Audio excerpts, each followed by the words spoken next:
జై శ్రీమన్నారాయణ, జై శ్రీరామ్. మీ ఫణిపంతులు.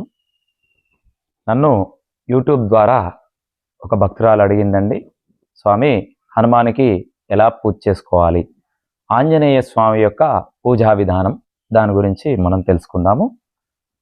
ప్రతినిత్యము కూడా చాలా వరకు ఆంజనేయ స్వామి భక్తులు ఎక్కువగా ఉంటారండి. ఎందుకంటే చిన్నతనం నుంచి కూడా ఎవరే కూడా జై శ్రీరామ్ జై శ్రీరామ్ అనే పదాన్ని పలుకుతూ, అదేవిధంగా ఆంజనేయ స్వామి యొక్క రక్ష అనేది ప్రతి ఒక్కరికి తోడుగా ఉంటుందని చెప్పేసి భావించి ఆంజనేయ స్వామిని ఎక్కువగా కొలుస్తూ ఉంటారు.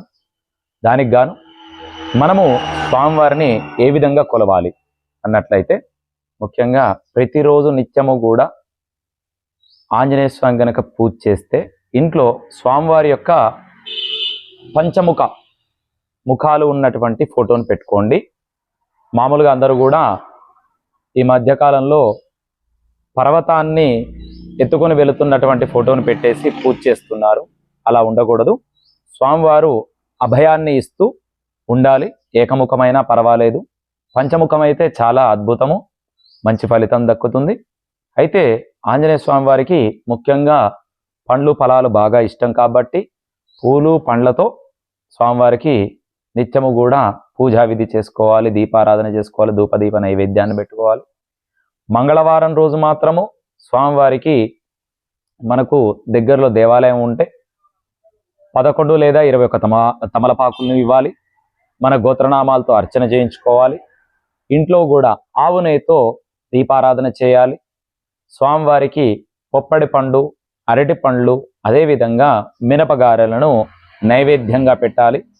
ఎవరికైతే ఇతిబాధలు ఉంటాయో వారు స్వామివారికి తమలపాకులతో, అదేవిధంగా వడమాలతో గనక స్వామివారికి అభిషేకం చేయించినట్లయితే వారు అనుకున్నటువంటి కోరికలు వెంటనే నెరవేరుతాయి. అంతేకాకుండా చాలా సమస్యల నుంచి బయటపడతారు.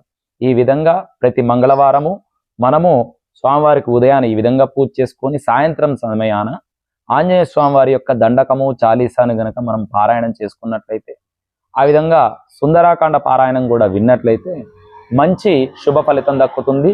ఇంట్లో ఎలాంటి చిక్కులు సమస్యలు చికాకులు ఏ ఉండినా తొలగిపోతాయి. మీ పిల్లల యొక్క ఆరోగ్యము మీకు ఒక ధైర్యాన్ని కలిగిస్తారు.